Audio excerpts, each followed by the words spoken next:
under the hood champion boxing is sports. In boxing, you find a way to win or you find a way to lose. Fernando Vargas has three sons. And, if you've been paying attention, these three guys, man, are getting a lot of attention, especially that young one. The 17-year-old, I think his name is Emilio. Not sure what his name is, but that one in the blue suit, that kid can fight. But his sons have been getting a lot of attention, man. The oldest one turned pro in 2020. That's the guy in the maroon. Then the other one with all the curly hair, the Jerry curl. He's a pro with a couple of fights. But the one in the blue suit, this blue suit is actually going to be making his debut here in the middle of May on the Triller platform. So there's a lot of excitement about these three brothers and about their boxing careers, and especially the fact that, their dad is Fernando Vargas, who was an outstanding welterweight and even fought at 154. He had great fights. The De La Hoya, the Trinidad fight, didn't work out too well for him. He put up a great effort, but with De La Hoya, he wanted to beat De La Hoya so bad that, he ended up testing positive for some banned substances. He fought Uruboy Campos, fought Ike Corte. He fought Winky Wright, which I think he lost that fight, but they gave him the win.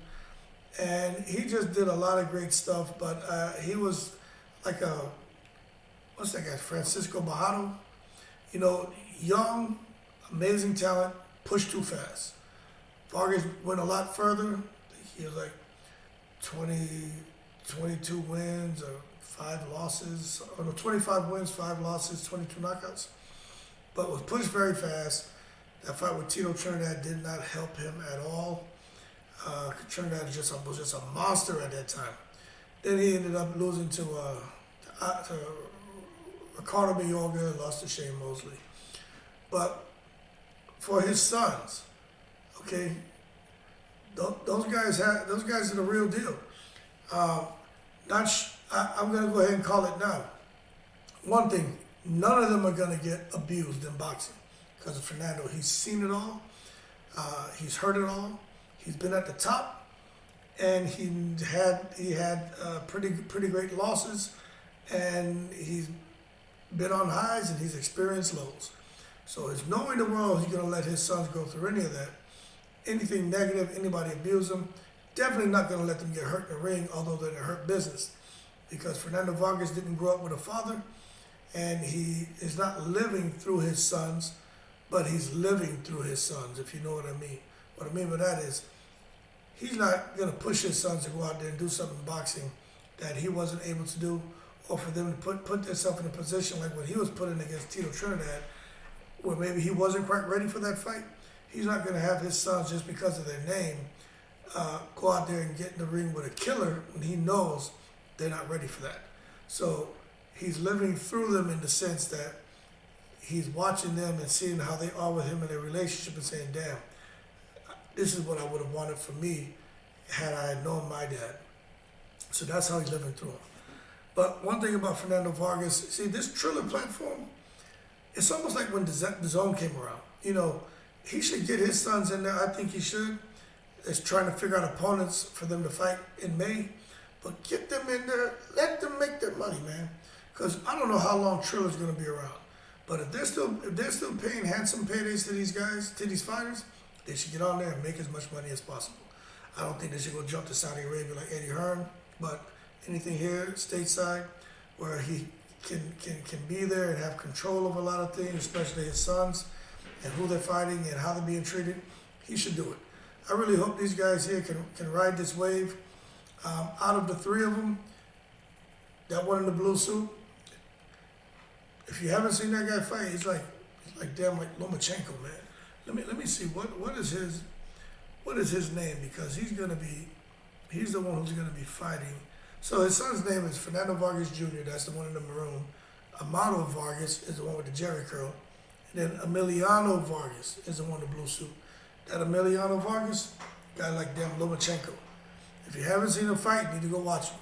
Watch some videos, watch some clips. You need to get up to speed on the Vargas brothers, but really that one in the blue suit, Emiliano. You need to get up to speed on him. That guy's the real deal. You're gonna see in this fight on Triller. He's got it. I'm gonna tell you, that's all I'm gonna say. He's got it. Got the power, got the speed, got the reflexes, got the defense. He just has it. And out of all three of them, they're all solid. But there's always that one that's a little bit more special, and that's that youngest one. He has what it takes. I'm telling you. I think that guy. I think he's gonna go on, and I think he's gonna win championship after championship. I honestly do. The other two, they're not gonna go that far. And I'm not being negative. I wish them the best. I'm just being real. I'm not seeing anything about them to say they're gonna go and win championship belts and stuff like that. I think Shane Mosley Jr. is a better talent than Fernando Vargas Jr. and Amado, the one with the Jerry curl, the big one and the middle one. Shane Mosley Jr. has more talent than them. But that little one, there's no, I'm just talking talent-wise and potential. He's way beyond Shane Mosley Jr., way beyond him, way beyond all these boxers who have sons boxing right now. Who has a son that's just killing it? Also, Eubank and Khan. Their sons are killing it right now. But I think Vargas' youngest son can go further than those guys. I think he's the one. I honestly do. I really do, man. That's how good he is. But we'll see. But they're going to be fighting on May 14th at the Forum in Los Angeles. And it's going to be interesting because they're going to be headlined by a bout between Sergey Kovalev and Tervel Pulev. I'm not sure who that is, but we know who Kovalev is. And then there's going to be a rap battle between Cypress Hill and Onyx. Old school, what's that song, man, Cypress Hill had? It was on the Juice soundtrack. I'm hearing the beat in my head, but I can't remember the name of that damn song. I can't remember the name of that song, man. I'm hearing I'm in my head, I know the song. I just can't remember the name. But that song from Cypress Hill was alright. Then Onyx, and all that, throw your guns in the air. That's back in my era, you know what I mean? At little parties and house parties and stuff. But, hey, if you're interested in that, they'll have Cypress Hill and Onyx doing a little clash. And Fernando Vargas is going to be working the corner for his three sons. And he thinks he's unleashing a three-headed monster. And, we'll see, man. Remember, Fernando Vargas was an Olympian. His sons are not Olympians. But they have pretty stellar amateur backgrounds. But they're all excited to get out there, man, and showcase their talents on the Triller platform. And we'll see what happens. But it's going to be interesting to see these guys fight. But out of all three of these Vargas brothers, all nice kids, nice personalities. There's a genuine love across all three. Fernando Vargas, he got it right. His wife got it right.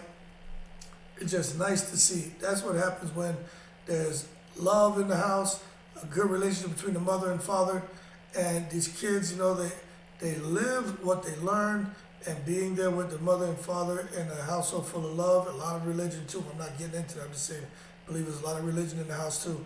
And what he has in these three boys, it just to me is good enough. The fact that they're going on to do this boxing and stuff like that, I think that's amazing. I wish them the best of luck.